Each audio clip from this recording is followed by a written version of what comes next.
Hi, everybody. Um, I know I haven't streamed in 2 whole days, despite every intention and plan to do this exact stream 2 days ago on Tuesday. But the thing with that is, I have been in so much pain, and it's to be expected with my conditions.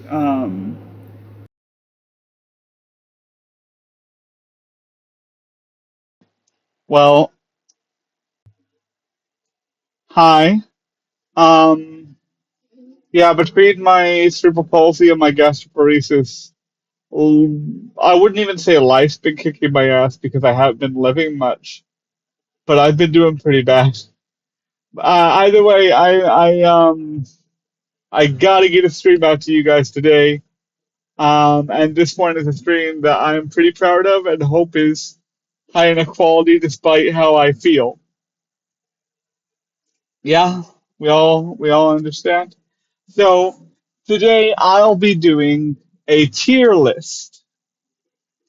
It is a tier list that ranks design elements of dresses, subjectively, of course, from S rank, which is I absolutely love it, to F rank, which is just no, I won't wear it. It's not. It shouldn't be worn. Um, that's what we're working with. Let me show you the chart. Here we go. I have a lot of categories. I have counted over and over, and I keep coming up with different numbers, but I have a lot of things to rank on the scale of S to F. You can see there, um, you can see here, S rank is in love with that part of the dress. A is amazing. B is still acceptable. C, I will wear if I have to. D, I am actively avoiding this part of clothing. And F is just a no.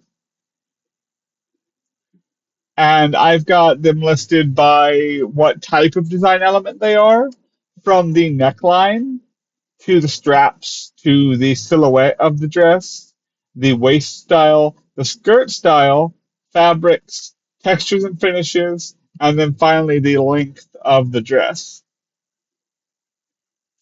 And while I'm going through these, because it's a lot of vocabulary, a lot of these words are new to me as of this week for this video. So in case they're new to you as well, let me just show you that I've got set up a reference slideshow to explain to any viewers who may need it exactly um, exactly what I'm ranking. Now, I don't think I need to explain a tier list to you. Tier lists are pretty ubiquitous on the internet nowadays, so we're going to get into it. And the first thing, if you can't tell by the reference slideshow, that I am going to judge is the sweetheart neckline. That would be the shape, this neckline here. I don't know if you can see my cursor, but I hope so. Takes that goes across the chest with a kind of little dip in the middle. Very feminine, very pretty. I am not judging this based on these sleeves. I'm not judging based on the length or the fact that it looks like it might be wedding dress adjacent. This is just the neckline. So, in saying that, back to our chart, the first thing I'm going to chart, because I made the chart and so my favorite came up first, the sweetheart neckline is going in S, because as I just mentioned, it is my favorite neckline and it's classic. It's classic, it's feminine, and it's good. The next, I wish there was a better way to do this. swapping back and forth from, the windows. But the next reference photo is for the plunge neckline. I gotta zoom down or scroll down, and this goes very deep. It's sometimes called a deep V neckline. You can see here it goes all the way to the waist with this dress, or at least where the waistline of the dress is. And just like previously, just like how I had set up the list myself, so the ones that came to mind first, the ones that I like, are first. I love a plunge neckline. It's going into S tier. And like right now, the shirt I'm wearing technically is a plunge neckline. Let me see if I can get it on camera. Like the neckline goes all the way down. I'm just a big fan, and it's just not a surprise to me, or to probably anyone who knows what I wear. Um, is there a way? Let me try really quick to see if I can get these on the same window, so I can just click back and forth.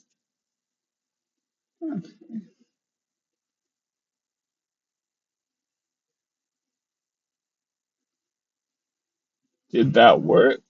Um, and I click on the dress tier list, and did it do what I want? Yes, it did. Fantastic. That's going to make my life a little easier for the duration of this stream, and I will take that every time.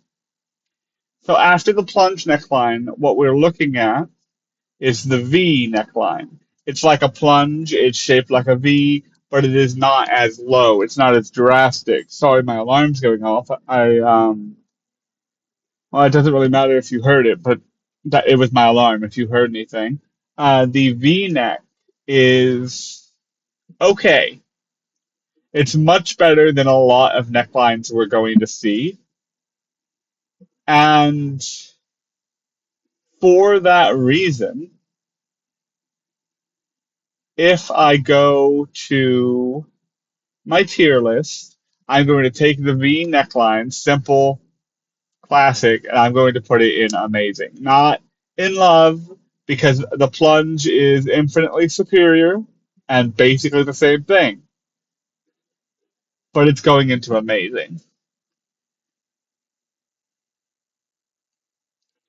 The next thing that we are judging here is the square neckline. See how it's very square shaped, very boxy on this dress. It's not the most high quality photo, but you can see the shape of the neckline, and that's all we're concerned about at this moment.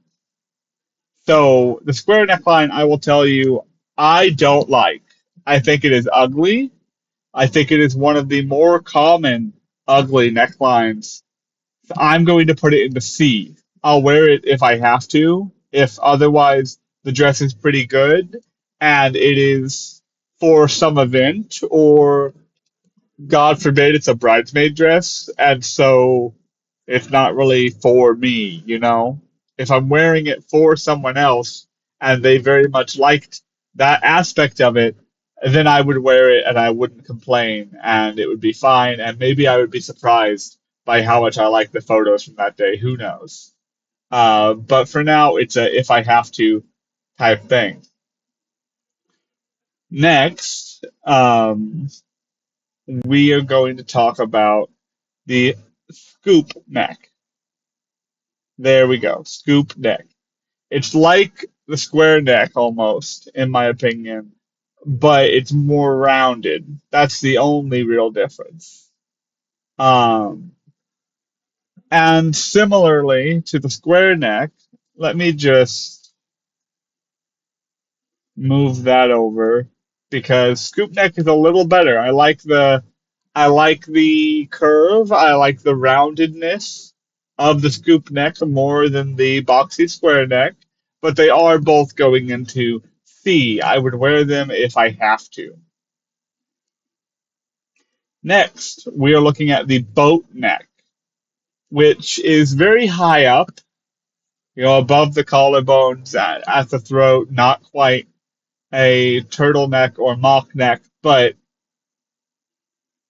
I don't know if I'm the only one here that is just not a fan.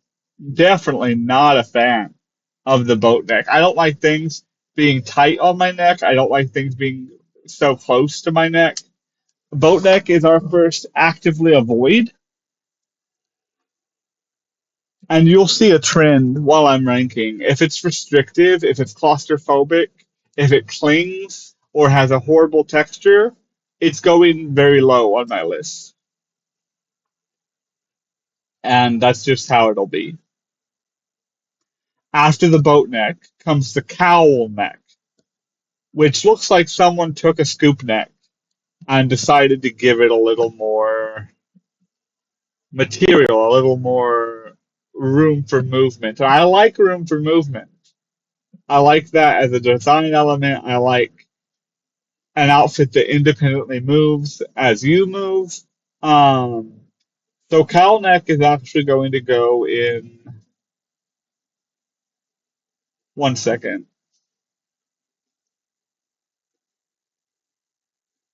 Cowl neck is going to be the top of if I have to. I say that even though I was just saying good things about it, because there are better necks out there. I don't actively avoid it. If I find a dress that's really good but happens to be a cowl neck, I will wear it and probably wear it often. But I would never design a dress. Never say never. I would never see myself designing a dress with a cowl neck. I'd be surprised and hopefully pleasantly surprised if I were to do so. Next on our list, you can see halter, and halter is where the neckline goes up and behind your neck. It is not secure. It's usually a backless outfit. It is not secure in the same way. It is secured by gravity through hanging the dress around your neck. And I have a love-hate relationship with halter tops because of the fact that if the halter top is a bit too tight, it's just trying to hang you. It's just pulling at the back of your neck, and that I hate. But it looks amazing, and there are ones that don't do that, so it's going into acceptable. It is our first acceptable piece of design elements. While we move on and talk about the bandeau. The bandeau is a neckline that is at least almost always sleeveless, if not entirely sleeveless. But it's a straight across, kind of in a band shape with bandeau. Um, and for the reason that it seems insecure, that I'd be worried about a wardrobe malfunction, it's going to get points off here. I hypothetically would like to wear one. I would like to see if I looked good in it, but it's only going in acceptable because I worry about the wardrobe malfunction and my level of risk aversion, um, personally, is not large enough to knock it lower, although it's very understandable if yours is. Okay, next we have the off the shoulder necklines. You can see here it does what it says on the tin. It's completely off her shoulders, holding itself up by other means. This is a vintage dress, so maybe that's going to be skewing some opinions. I tried when I picked out the reference photos for this slideshow that I picked one of the better representations of what I was showing off, unless I just really was hard pressed to find one that I liked. But the off the shoulder, I think the off the shoulder is completely and totally um, better than the bandeau. Amazing if you can find one that will hold itself up, and you won't have to worry about the wardrobe malfunction. That would be perfect. That'd be the wish list right there. But for now, acceptable. It's acceptable. I'm going to be worried about it the whole time. It's not something I want to do. And very similarly, next we have the Bardot neckline. Don't pronounce the T. I'm decently sure it's French. The Bardot neckline. It's like an off the shoulder, but with those sleeves attached. I've always seen the Bardot with those attached sleeves. Um, and I don't know if that would help or hinder the issue I had with the off shoulder dress, that it might come down. But I'm going to err on the side of positivity, and the Bardot is going right above the bandeau. These are effectively the exact same ranking. Maybe the Bardot should be higher than the off shoulder. It just, for me, has to do with whatever one holds themselves up enough without feeling so stiff and structured. There's a happy medium in there somewhere that you've got to aim for. Next is a keyhole neckline, and you can see this is commonly combined with other necklines because I think classifying it as a neckline is actually wrong. Um, I mean, it does affect the neckline. It is a design choice, of course, but it's usually a modification to other existing necklines. You could see in the example I gave, this is a halter with a keyhole, which is extremely common and pretty, and I love it. Um, I don't really have much to say on keyholes, as long as you're getting one that's measured correctly to you. They're really, really great. I'm going to put them in amazing because they are icing on top of a good neckline. If I saw a sweetheart keyhole, I couldn't see a plunge keyhole, obviously, that makes no sense. But a sweetheart keyhole, um, it's going in amazing and not love because sweetheart takes priority over the keyhole neckline. Now, next we have something I already mentioned in the video, the mock neck. It's very it's very restrictive, if that's the word I'm looking for, of the neck. It makes me uncomfortable to think about wearing, and it's pretty disgusting. Mock neck is two words. Let me fix that. Mock neck. But I'm going to put that on actively avoid, and it's worse than the boat neck. It's pretty bad.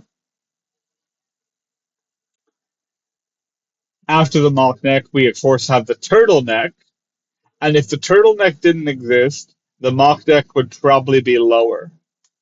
But the turtleneck is the first thing I'm putting into F tier.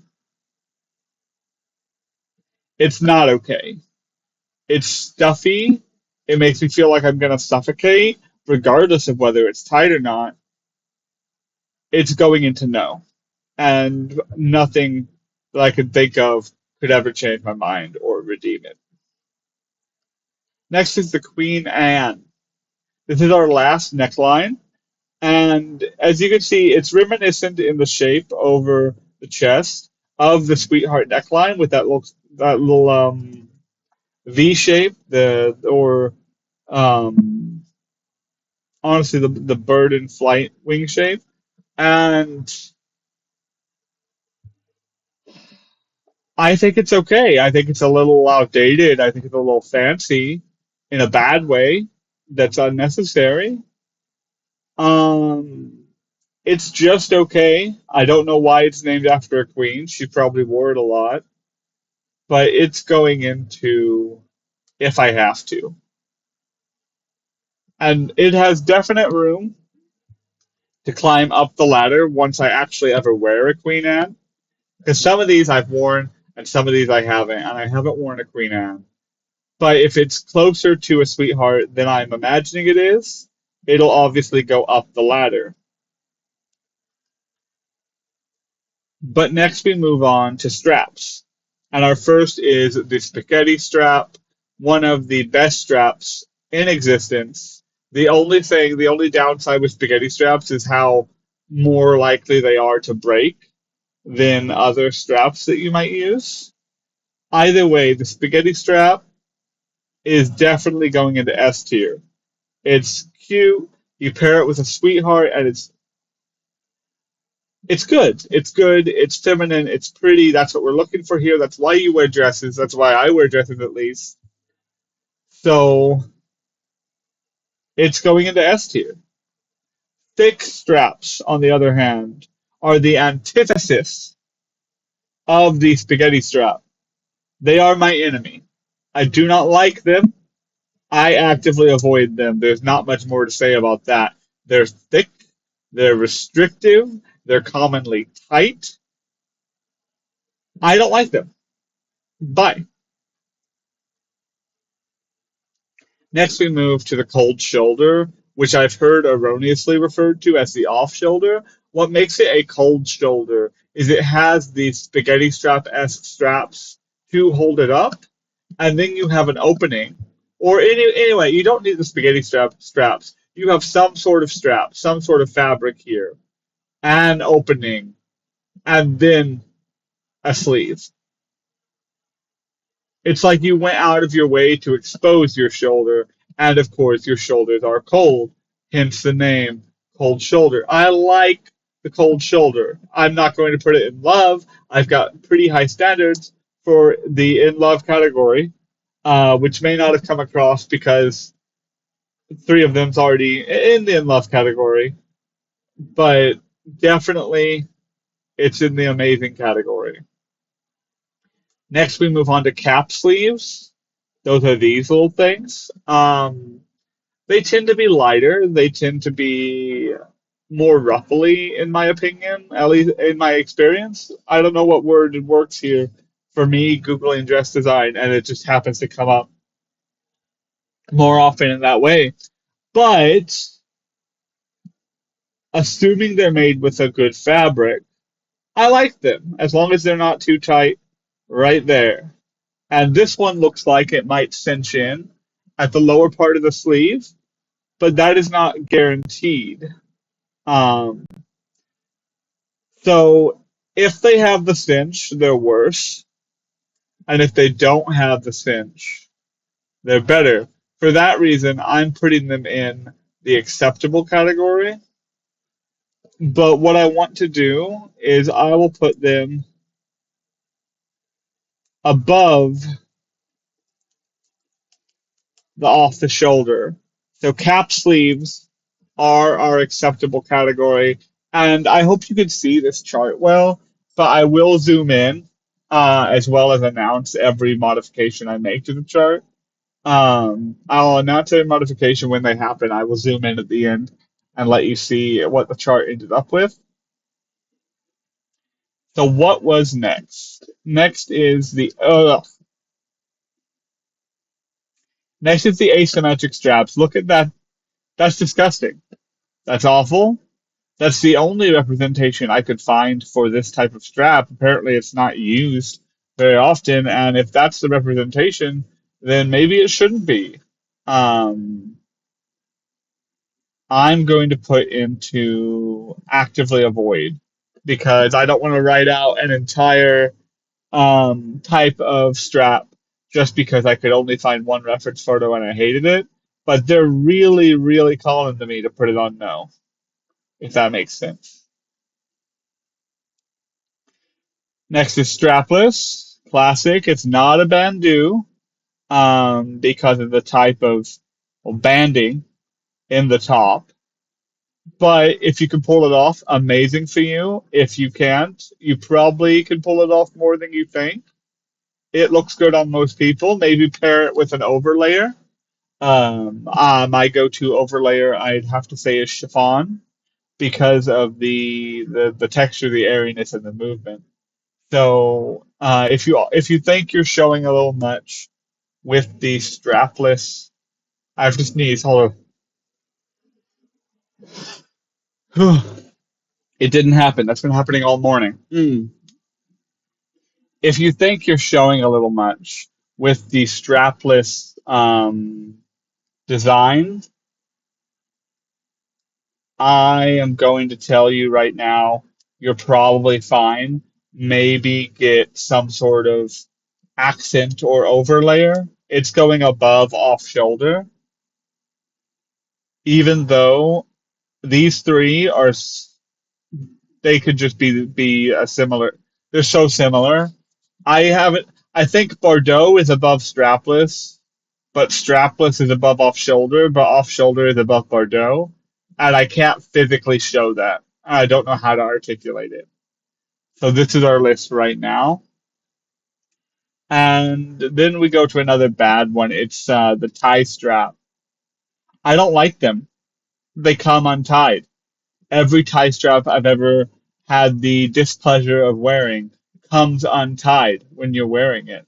If I was trying to flash people, then I would fucking flash people. I don't need your help. I don't need you insisting I do that. A tie strap is definitely in the actively avoid category. There's not much more to say about it. Now we get to some of my favorite parts of dress design, and that's the silhouette. That's the shape that the dress will give your shadow. If you look at here, this is my favorite silhouette because I tended to front load the list of my favorites. Fit and flare. It fits in at the waist and then flares out dramatically. It gives you that volume. How far down does the picture go? See, and this one, this is a good dress. I would wear this even though it's got a neckline I'm not in love with. So fit and flare,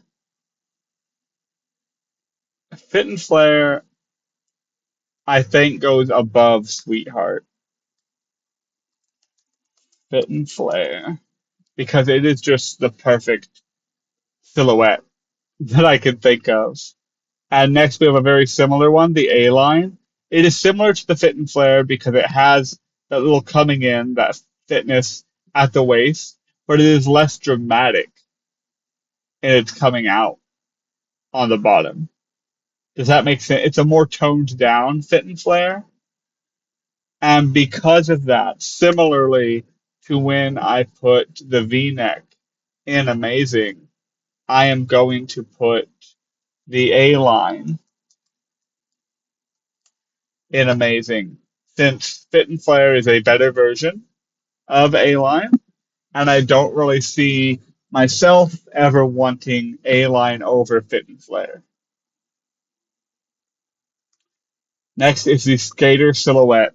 So, a skater dress, if you don't know, is definitionally required to have a circle skirt, which really does wonders for the volume of the lower half of the outfit in a way that I absolutely love this dress, even if the neckline is abhorrent. Even if I worry that there won't be space for my big arms,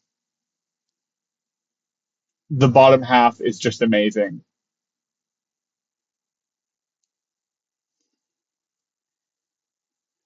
For that reason, where is Skater? Where'd you go?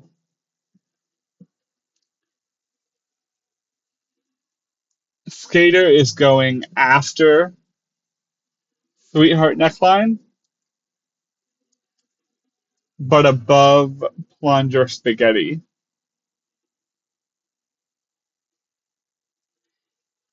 Next, we have the bodycon silhouette.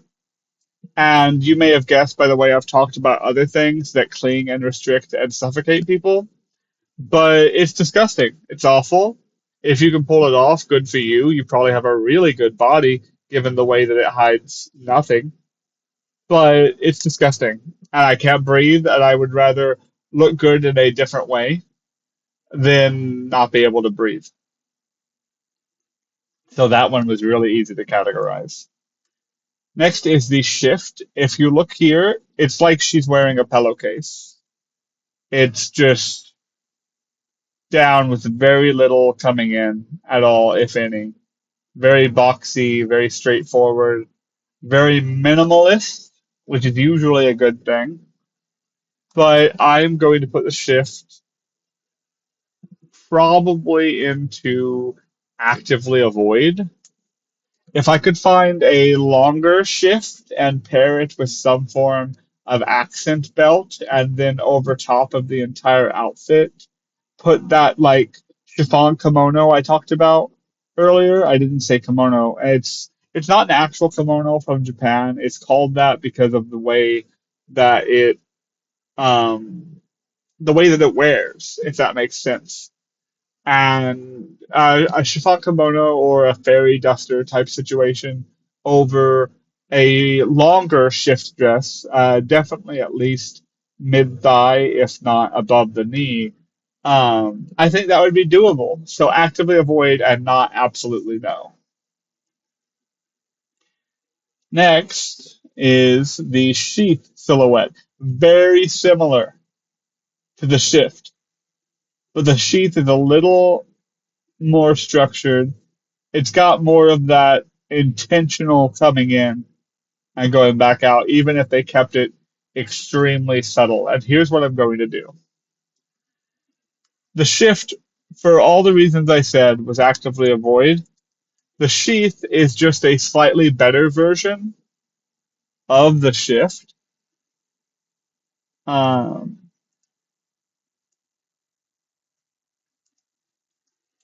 so it's going slightly higher on the tier list under actively avoid. Honestly, though, asymmetric straps, they are way worse than those things. So they're going down lower. I need to remember to do final adjustments at the end because they are being grouped into their design element categorization more than I would like. The wrap. This is a good dress. Makes a natural V-neck. It's not always an intentional V-neck because of the way you wrap it around you, almost like a robe closure. Um, where is I'll take that. The wrap is good. The wrap is absolutely acceptable. The wrap will go here.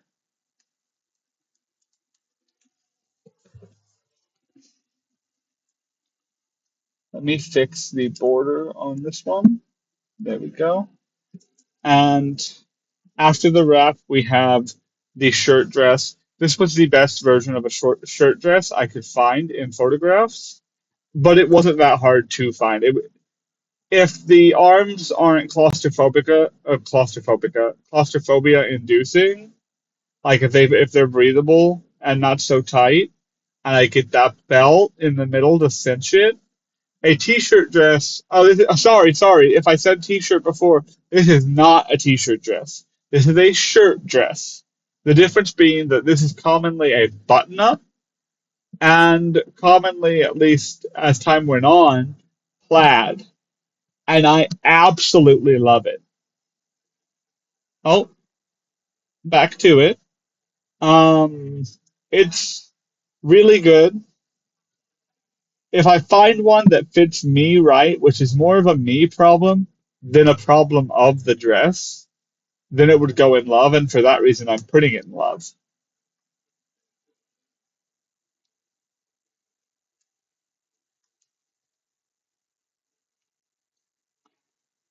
And then, of course, next is the one that I already mentioned, t-shirt dress. It is a much more casual, less structured shirt dress, and it's adorable, and I love it, especially when they have the shirt pocket there. It looks like you are so easygoing. You are so easy to get along with and casual, and maybe you rolled out of bed in this. I don't know your life. It's big. You'll be able to breathe. It's going pretty high on the list. In fact, the t-shirt dress is going just above the shirt dress. Let me figure out how I'm getting them. T-shirt dress. There we go. Next is the slip dress. It looks too close to lingerie to me, at least every version of it that I was able to find as a reference photo. I don't like it. I don't see much of a redeeming quality in it at all. And for that reason, the slip dress is going firmly into actively avoid, although it goes above asymmetric straps because I hate asymmetric straps so much. Okay, next, the baby doll silhouette. Now, I have to tell you, I looked long and far for a reference photo of a baby doll silhouette that wasn't absolutely ruined by the Empire waistline. And I'll get to what that is when we get down to the waistline section. But this here, the baby doll silhouette, this one looks acceptable. This looks breathing, flowy, nice and light. No heavy fabric weight, no unnecessary embroidery or texturing. I'd wear it. The issue I normally have with a baby doll silhouette, and what is going to bring it down in the ranking system, is that baby doll silhouettes are defined by their empire waistline. And an empire waistline means right under the breasts, that's where your waist starts. That's your waistline. And unless the dress in question had the design forethought to really allow for the volume immediately from that point, it's going to be a no from me. You'll see in my reference photo later for the Imperial Empire, sorry, not Imperial, Empire waistline, another version that is less good of this waistline, and maybe you'll be able to tell what I'm trying to articulate then. But for the baby doll, I'm going to put it into the if I have to, and I will put it above the Queen Anne's.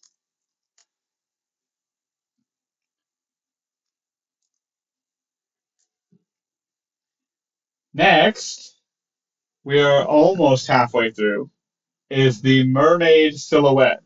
The mermaid is a type of dress silhouette where it's very close to the body, very tight, all the way down to about, this is a little high for a mermaid, um, but um, it flares out pretty low on the legs. It looks uncomfortable. It looks difficult to walk in. It makes you look very stupid, in my opinion. And I say that meaning there's always going to be a better option. No one is like, oh, I look so good in mermaid dresses. I just wear them all the time. You don't. Like, you have all the appeal of a fish, and maybe that's what they're going for. I say that as a seafood enjoyer, but that's not the kind of appeal you want, and that's not what I'm trying to say. Let me think for a second. You look like I wouldn't want to touch you for fear that I will mess up your outfit, while at the same time you look like you might not be able to walk effectively because you might mess up your outfit. It's not good. So that was Mermaid. I've got them a little out of order here. And I will say no to Mermaid. Next is Trapeze. Trapeze has this kind of, it's almost short in the front, long in the back, or a high-low line, but a very specific kind of one where it has this kind of shape to it, if that makes sense. And I think it has a lot of, at least in the example picture as well, the benefits of the t-shirt dress, but it would be very awkward to walk around in. It's going in if I have to as well.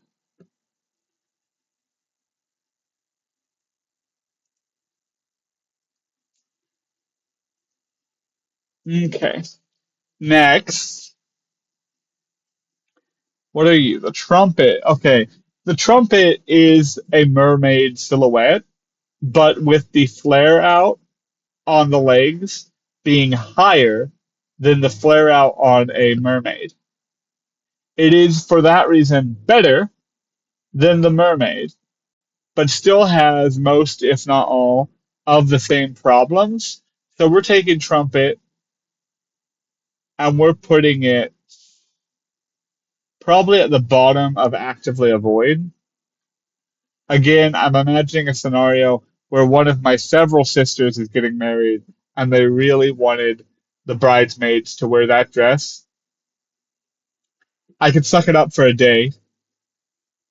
If it was a mermaid, maybe not. Next is a classic ball gown. Now, I don't know where you would wear this to. I don't know what kind of person you are. If you actively have in your life enough functions that would warrant a ball gown to warrant owning a ball gown or having it high on your personal list. It looks good. It looks classic. I'm worried about the texture on the example picture, but the silhouette itself is cute and I love it. It's going pretty high. It's just where do you wear this to? Is it just for cosplay nowadays? That's okay. Things can just be for cosplay. I will be putting it under acceptable though, and I will be putting it above cap sleeves. Ball gown.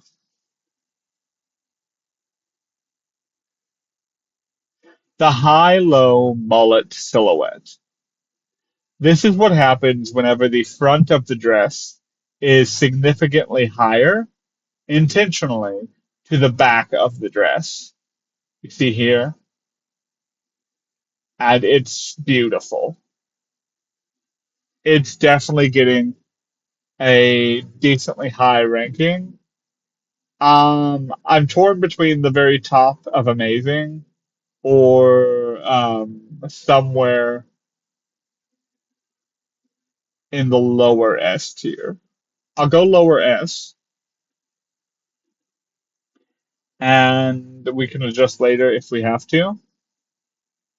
This is an asymmetrical hem, and I've seen a lot of asymmetrical skirts that do this well. But in all my looking for a couple hours for reference photos for this slideshow, I was unable to find a single asymmetrical hemmed uh, dress that didn't look stupid. It, not exactly disgusting, just really, really stupid. For that reason, I'm putting it just above the trumpet dress on actively avoid.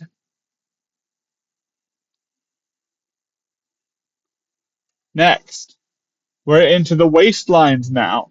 This is a natural waistline. The waistline is supposed to sit around where your waistline is. It's very self-explanatory and can be thought of as a default waistline. It's going to be hard to have any massive issue with the natural waistline. I'm actually going to put it into amazing because at least I know if I have the natural waistline on a dress, then I don't have to worry about bullshit that might come from other waistlines, such as the next waistline in question, the drop waist, where the waistline is under the hips. You know, it's their waist is around there, but it's under the hips. It's really stupid looking and makes your shape unappealing. And I don't know why anyone would want that actively, and I don't know what designers are thinking. I'm going to put it under actively avoid and I'm going to put it underneath trumpet.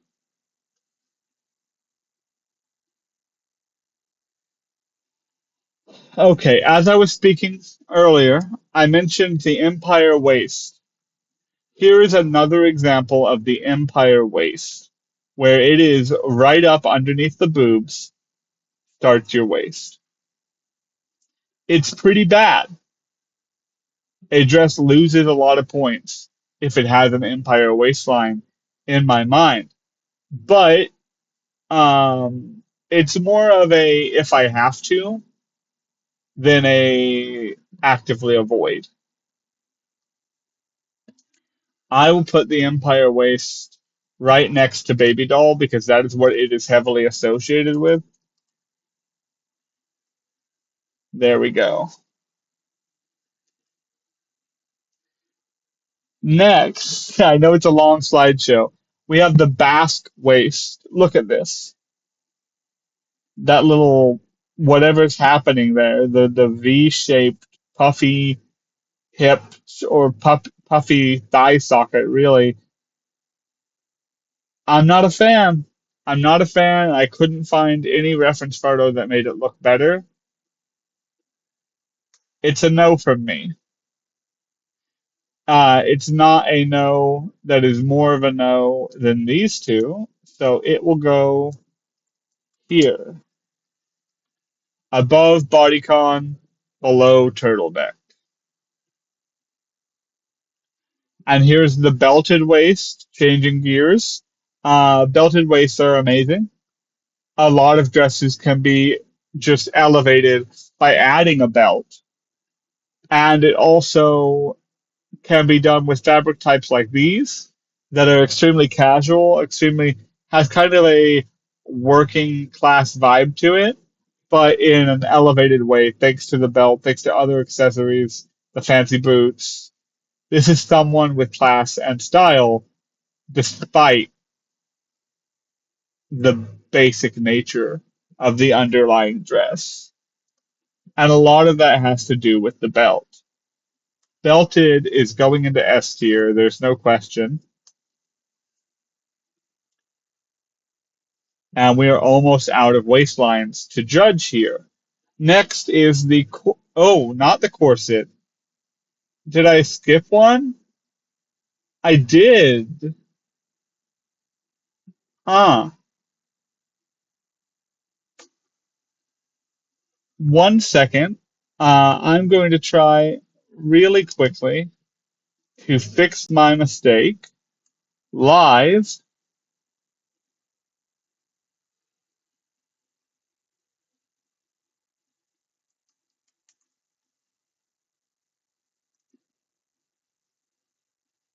There we go. This is the corset waist. You can see how it has a kind of a built-in corset, or I've seen something similar referred to as a bodice. I would use those interchangeably here. Um, and this one does have that dramatic flare out that I love. Corsets are going pretty high in my ranking, despite the fact it's hard to find some in bigger sizes. Corsets will go straight into S rank, while next is the smocked waist, where instead of a corset, it just cinches between the breasts and the waistline, and has a tendency to get into that empire territory that I don't necessarily want. It's not horrible, it's not a deal breaker, but the smocked waist is probably either the bottom of if I have to or the top of actively avoid. Then the circle skirt. I mentioned them previously because a all skaters' dresses have circle skirts, but not all circle skirts are on skater dresses. That's the relationship they have here. I love them. They are fantastic. I need to buy more. Circle skirt is one of the best skirts, and we're just now getting into skirts. But circle skirt, S rank, in love with it. And then we have the full or gathered skirt. Lots of fabric, lots of weight to it in all the reference photos I've seen. I am not a fan. I do not want this in my life. I will put that at the near the bottom of actively avoided.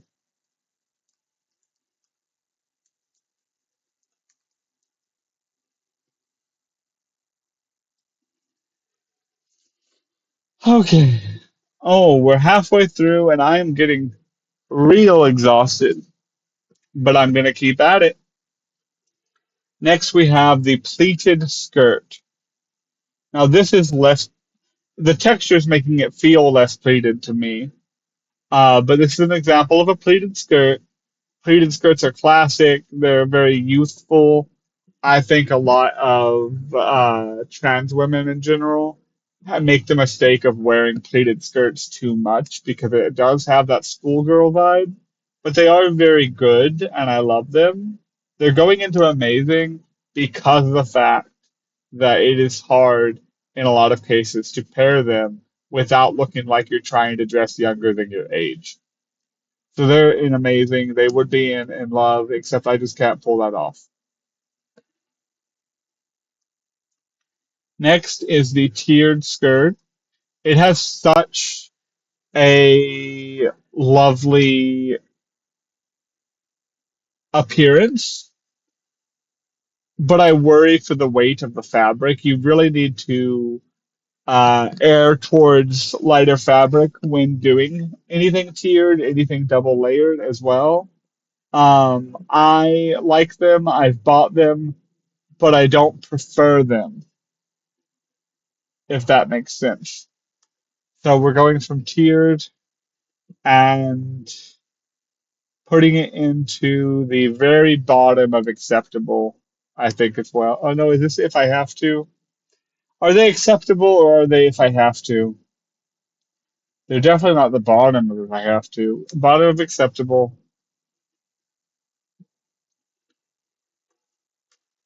Next we have the pencil skirt. It looks hard to walk in. It looks restrictive. It looks like you hate yourself. Why would you put yourself through that? If anyone's, vibing with me, please tell me because I'm being very opinionated. Pencil skirt is a no, but not as much of a no as the bubble tulip skirt. This looks infantile. This is a diaper skirt. It is a nasty little diaper skirt and it should not ever be worn.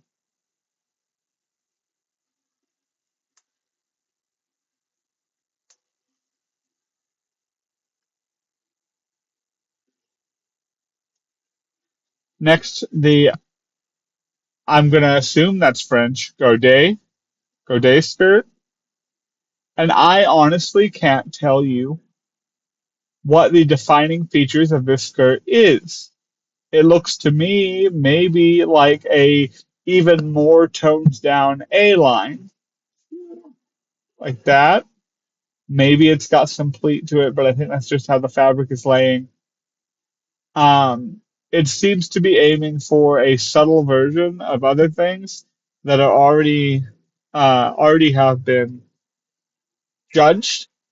More subtler A line, more subtler pleated, if anything. I'm going to put it into acceptable. I don't like subtle. Volume is your friend. It's going in the very bottom of acceptable, even under the tiered skirt. Next is the handkerchief, which will make you look like a fairy princess.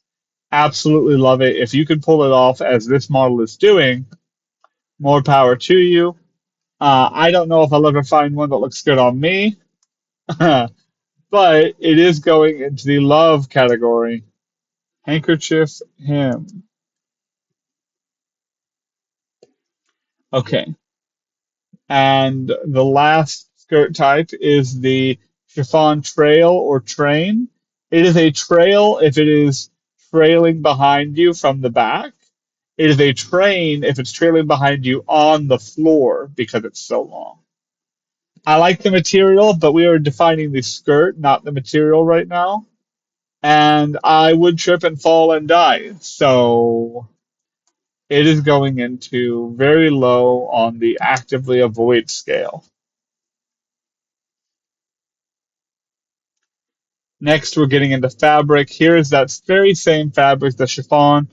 This here, if you can see my cursor, where the bottom of her dress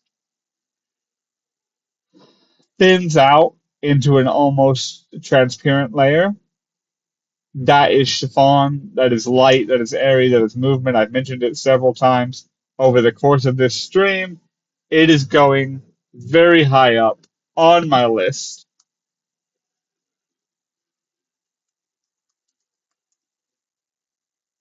S tier, one of the first, maybe the only S tier fabric, because I'm going to be very picky about fabrics. We've been streaming for about an hour now. I'm tired. I hurt. I'm not stopping. I am pausing to get a drink. I am the only one in my household who likes lemonade, so that is what I'm going with, and I will drink straight from the container.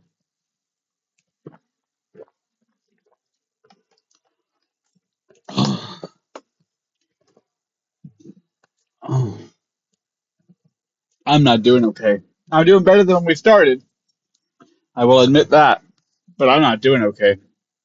Um, where were we? Organza fabric. That is what is on her sleeves here, specifically, not the dress itself. It is a slightly more structured, stiffer thing that is trying to be reminiscent of chiffon, but in all the worst ways. So organza is going into the actively avoid.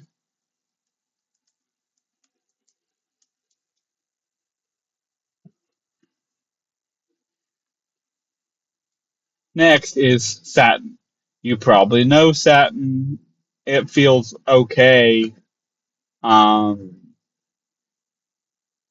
it's always felt kind of too hot to me for satin, even when it's not too hot out. Um, does that make any sense? Satin is the synthetic form of silk, and I'll judge them together for that reason. Silk looks like it is the fabric I associate with a slightly better feel than satin. So I'm going to be judging those accordingly. It looks like I might be okay with silk, but satin is just a downgrade.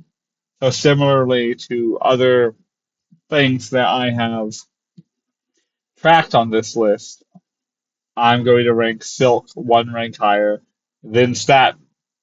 Satin is definitely an if I have to, and silk is going in acceptable because I'm just that picky about texture and fabric and how it feels.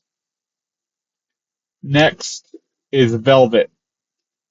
Disgusting, disgusting, horrible, makes me want to shrivel up and go into a coma. Velvet. Who likes velvet? I do not know. I would be interested in talking to you about your take on all of these if you disagree with me on velvet. That's how strongly I feel about that specific fabric. Meanwhile, next we have classic lace. Everyone knows what lace is. Very dainty, very girly, very beautiful. Sometimes it feels very bad. Sometimes it's completely acceptable and well worth what it adds to the outfit. And for that reason, I'm sorry, what was that?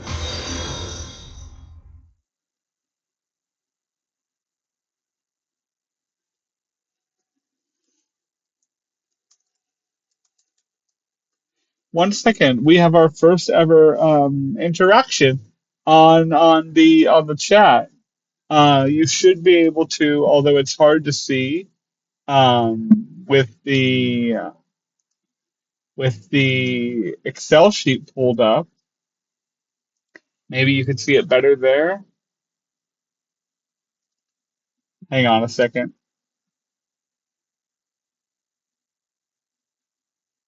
Let me change the text color.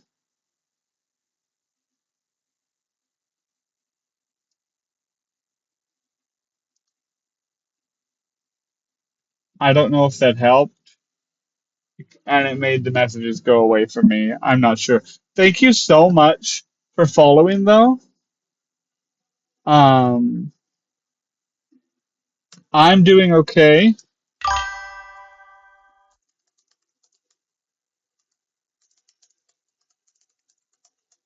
I'm going back and forth on talking and typing because I'm new to this. Um, and I'm not sure if you can hear me because you said your headset's not working. So I will be typing that out as well.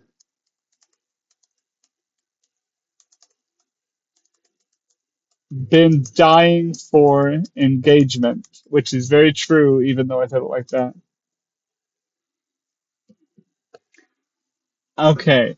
And I'm going to assume you're having difficulty reading the chat. So I'm going to be playing with that for just a little bit, trying to make it more readable.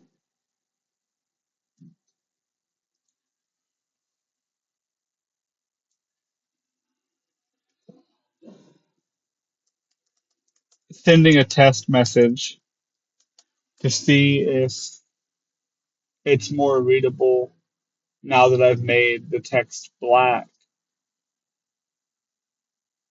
I don't see it at all. I don't see any of that at all. I'm having issues with my on-screen chat box. If you could hear me, yes, definitely you could suggest something.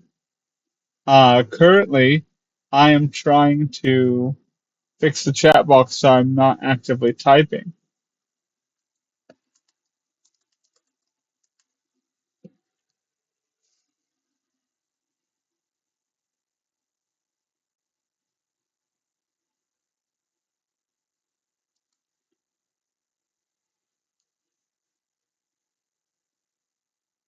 I will check back in on whatever your suggestion is in 1 second while I continue the ranking. We were on Lace. Um, because Lace is hit or miss. It's really amazing when it actually would be in the in love category. The versions that are soft and not so textured and not so triggering to me. But most of them are a if I actively have to versus actively avoid category. So I'm going to split the difference, and I'm going to say that lace is the bottom of acceptable here.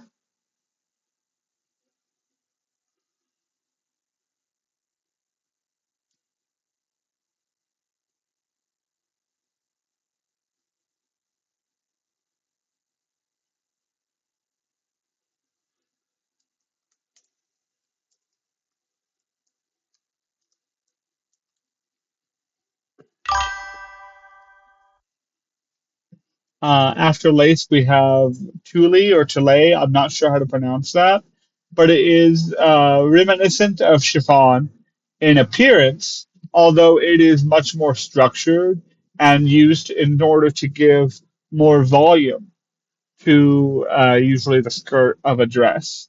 And because it is much more structured, I tend to actively avoid slash hate it. It's going into actively avoid territory. It's pretty bad. Like, I don't want to ever touch it. Next is cotton. I don't know many people who would have anything against cotton. Cotton feels fine. It's soft. Don't get it wet. It's going to cling. That type of thing. Cotton is completely fine. It's just the styles in which you can find a dress in cotton don't tend to be the styles I want to wear. So I will put cotton at the very, very top of acceptable.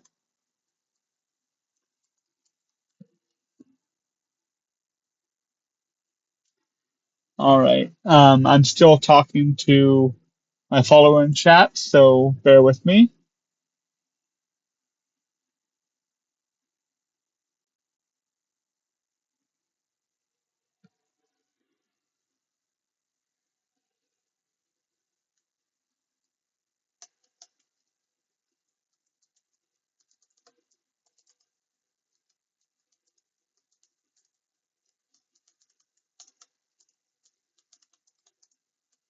So they're offering to make custom widgets for my stream, which even though I use Streamlabs and I've tried Stream Elements and all that, I've struggled with. So I was actually hoping to look into that later and probably go on Fiverr and find someone. So that's a really good offer for a month from now, maybe 2 months, when I have some money to put into this. Now, moving on with our tier list, cotton fabric to linen fabric. You can, linen is another fabric where it's hard not to assume you know what it is. It's a good fabric. I would argue it's slightly better than cotton because it will cling less when it's hot, when you're sweaty, when it's wet. Um, so slightly better than cotton. We'll put it in the bottom of amazing, which I don't feel good about. It's going into acceptable, definitely.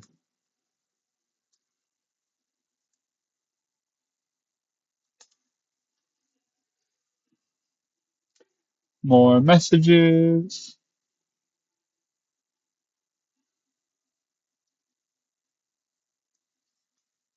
I'm just going to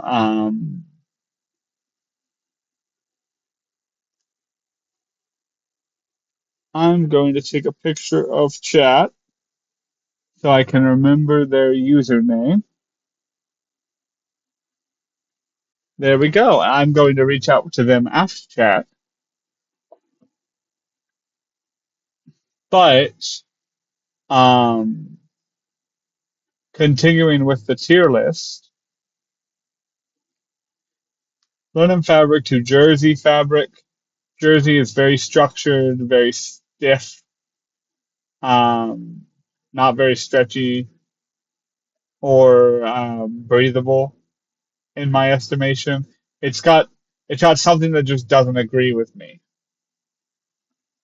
Jersey is going into the actively avoid category. Unfortunately, we have filled up the actively avoid category completely. I want to make an expand. There we go. So actively avoid gets a whole new role, and Jersey gets to start the new role in actively avoid.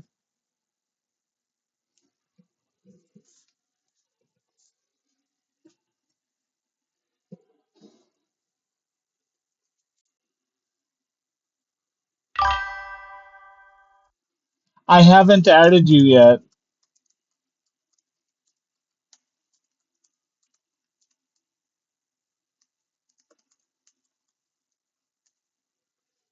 I'm going to add you after the stream. That way I can interrupt this tier list less. After jersey, we have ribbed knit fabric, which, if it is not so claustrophobic, that's a big if. Like, this is short, that's good. The sleeves, I hate long sleeves. This is a bad example for me. Turtleneck, really bad example. But I still have hope for the fabric, if you know what I mean. So ribbed knit is going into the very top. Maybe not the top.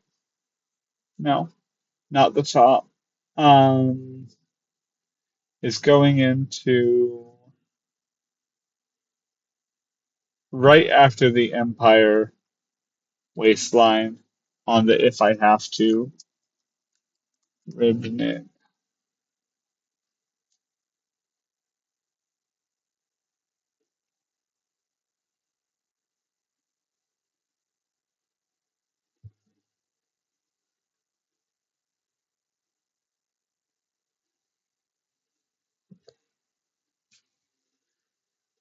Okay.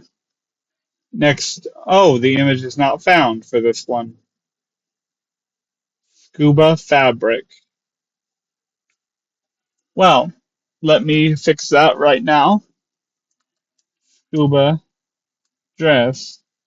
And we can look at, let's see, make sure you're seeing what I'm seeing. Yes, we can look at images.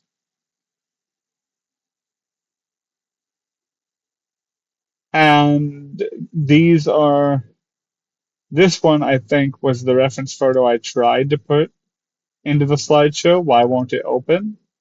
Hello?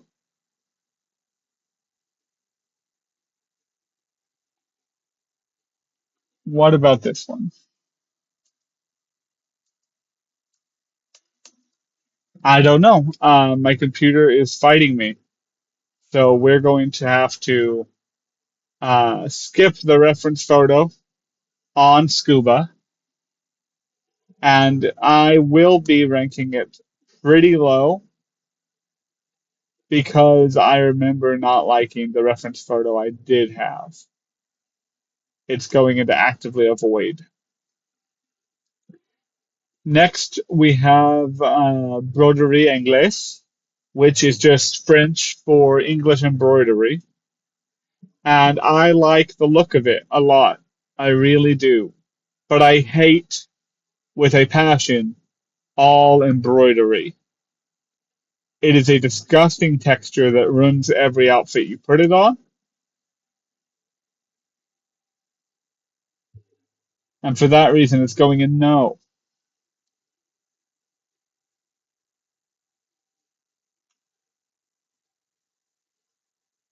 Next, we have crepe or crepe. I don't know. Uh, it's a way of weaving fabric together in layers more than it is a fabric itself. And I think, based on the pictures I've seen, that crepe is probably okay. I'm definitely putting it in acceptable, probably above lace but below silk.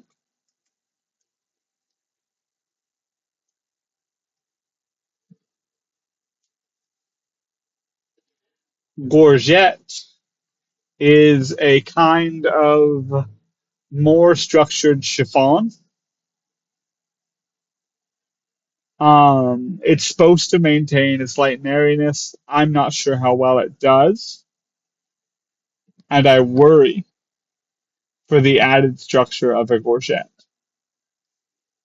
or georgette. Gorget. A gorget is a piece of armor. A georgette is what I'm talking about here. So I will say, if I have to, I will try georgette, but ideally I just have chiffon available. This one I don't even know how to pronounce. Charmeuse. Charmeuse. Um, it looks like a better version of satin to my eyes. I hope it feels that way too. Not as good as silk, and that's exactly how I'm going to categorize it.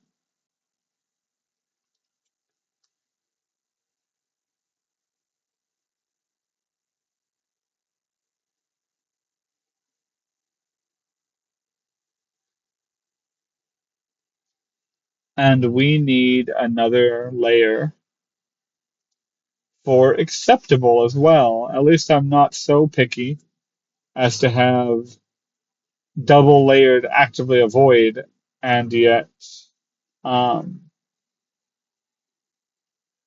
not a double layered acceptable side. That's nice. We're almost done, don't worry. Next is brocade, which I believe refers to the raised kind of textured thing on top of the fabric and not the fabric itself. And if you haven't learned by now at this point in the video, texture is my enemy. I think this is better than embroidery in practice, but I will still actively avoid it. No, that is not what I wanted to. Oh, I did this wrong.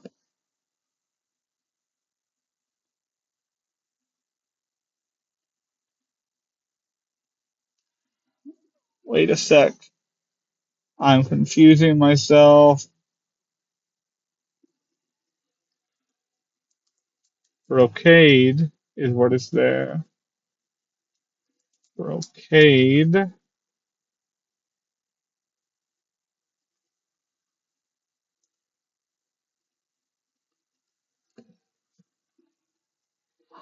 And then we move on to finishes. This is a matte finish. It's smooth, flat, um, even if it can ruffle. This is a very good finish, very basic, avoids all the complications. Matte finish is going up into S tier. Whereas the next one is the sheen finish. And it's shiny. It looks like it might add some plasticity to the dress, some uncomfortableness. I'm going to put it into the very bottom of acceptable, which might surprise people. It surprises me. um, Next, we have sheer. This looks horrendous. It's in the finish and texture category, but technically sheer just refers to the amount of transparency in the fabric, to my understanding.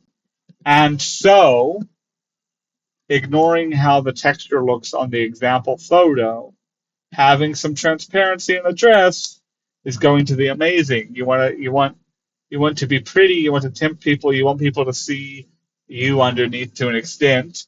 Um, and here's opaque, the opposite. So this here is sheer, and the dark black areas are opaque. It is just a finish to the dress, and when interplayed with sheer, it is very good. So it is going right next to sheer.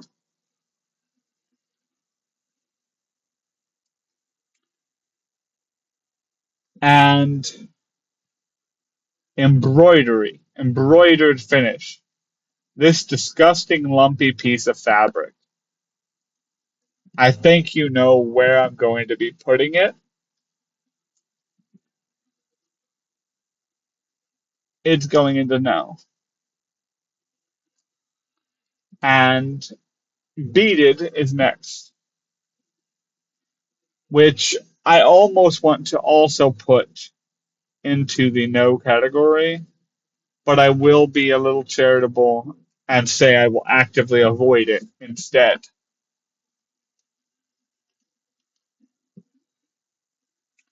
Sequins are disgusting. They look nice in pictures, but you don't have to feel pictures. Sequins are a no, and they're hard to take care of when you have to clean the outfit.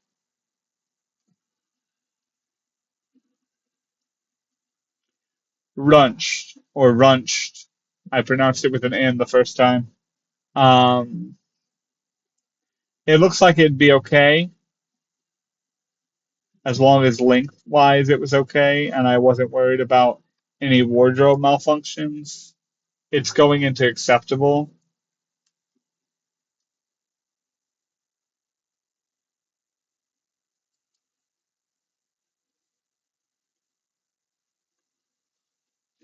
Here we have smocked finish as opposed to the smocked waistline, and it is in regards to what it's referring to, the texture of the smocked waist, but for the entire fabric, and that is disgusting.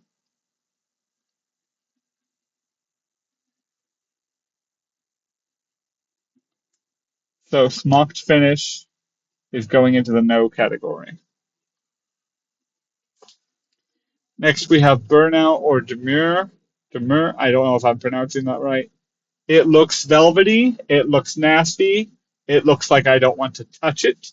It looks like I have to stop myself, actively stop myself from judging you if you wear it. It is bad. It's going into no. A jacquard finish, to my understanding, has this textured weave to it. And I don't honestly, I can't picture what the jacquard finish feels like. So I'm not putting it into no, but I do honestly actively avoid new textures on the assumption they're bad. So it's going into actively avoid. Next is pleated, which is like a pleated skirt, but a pleated finish is the texture, the pleating of the skirt expanded to the entire dress, like you see here. It's uncomfortable to look at, and the model in question looks uncomfortable as well. I'm going to put it into actively avoid. And then finally, we have our length guide. Here we go. For when we are judging length. First off, just going from B column and going from there. The mini length. The mini length, it's labeled here as mid thigh. Honestly, most websites don't have mid thigh and mini as the same thing and refer to mini as anything above mid thigh, though technically micro does exist. And in either case, mini is not what it shows on this photograph, it is higher, and micro is not what it shows on this photograph. What it shows for micro would be a mini, but micro is even higher.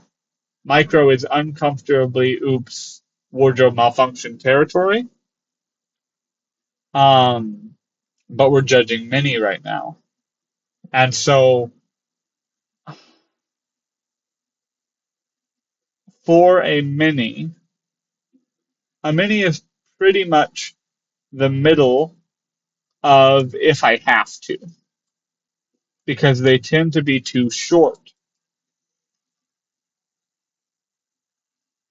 Whereas above the knee, which I shouldn't have to tell you where that is pretty much my go-to for length. Knee length is a close second, and you know what we do about close seconds on this list? We put them one rank lower.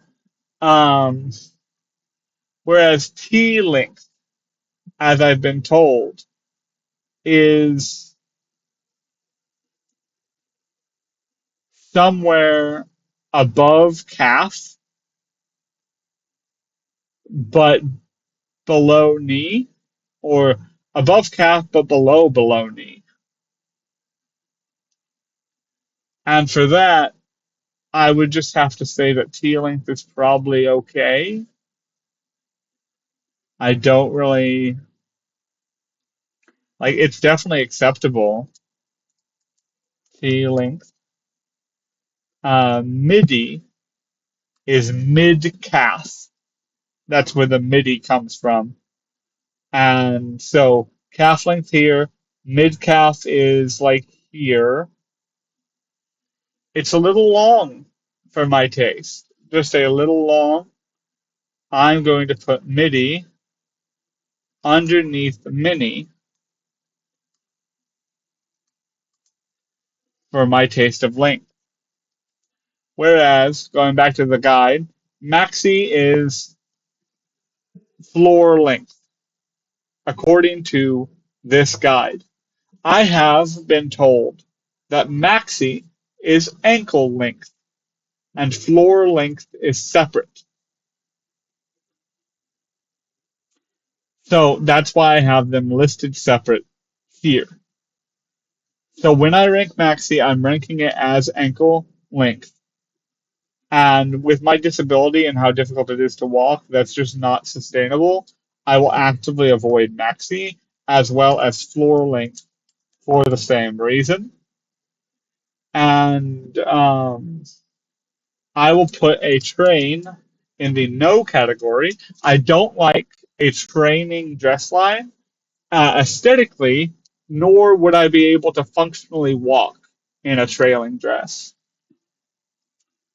But we still have below the knee, calf length, and micro to judge. So just below the knee, that's fine. I would have preferred just above the knee. So just below the knee is a downgrade from knee length. So we will put that next to T length. They're basically the same thing and call it a day. For calf length, again, that's too long. I don't like it. I don't want to suffocate myself. Calf length is probably better than a midi. So if I move all these over, calf length goes here between mini and midi. And then we get micro, the final thing we're judging in this extra long hour and a half live stream. Micro is not where they are marking it on this diagram. Micro is not your fingertip length. You know, my fingertips are definitely. This is a bad length guide, and I apologize for using it now that we're here. Micro would be like this line here. Micro is if I walk wrong, I'm flashing people. Mini is less than the finger test, so shorter than micro on this list. But micro is problematically short,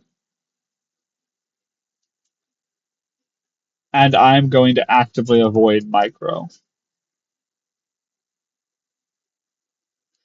Now we have finally ranked every category of, oh, sorry, I didn't mean to click on that. Every category that I had available for design elements of dresses. Let me just take the chat box away for 1 second so that you can better see our ranking system. I will zoom in as well.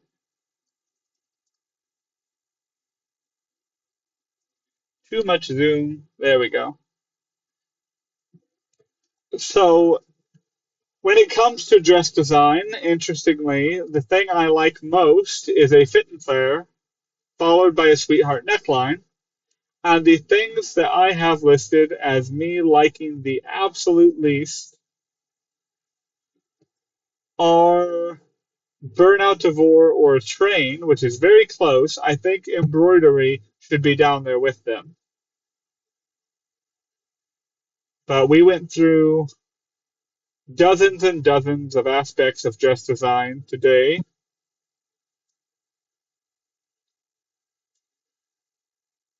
And I will be definitely referencing this chart in the future when I buy clothing, because it's good to be reminded of what you like and don't like. With that being said, I have to go and get lab work done pretty soon, so I'm going to eat something and get off here. Thank you for watching the stream. I hope you liked this content. It took me hours and hours of work to compile the list of terminology, define the terminology and make sure I understood it, find reference photos for the terminology, and then finally compile those reference photos into a slideshow. That this took 2 days of prep work while I was feeling very sick, and I'm glad to finally get it out. And I hope you enjoyed it. Bye.